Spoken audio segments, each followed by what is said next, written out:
Here's how to block a number on your iPhone. Now, the first thing you can do is head into the Messages app or the Phone app. I'll show you both options where you can block them.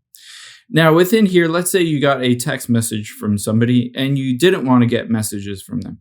So you said stop, but it didn't work and they're just spamming you. All you need to do is tap on their number at the very top. And there you can see is block contact. I can tap on that and it says you will not receive messages, phone calls, etc. from them. Just tap on block and you won't hear from them again. However, let's say they called you instead. They didn't text you, they called you. You can block them from the Phone app as well. To do that, let's hit block contact here and then open up the Phone app. And let's say this is the number I wanted to block. I can tap on the little I right next to that number.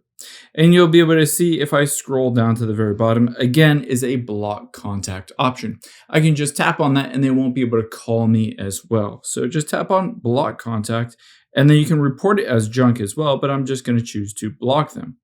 Now, after I've done that, I can also just get into my settings and see my entire block list, and you can add people to the block list from there. Just tap on apps and then scroll down until you get to the Phone option and tap on that. And then we're going to tap on towards the bottom where it says block contacts. This will show you all of the contacts that you have blocked, phone numbers, in addition to email addresses.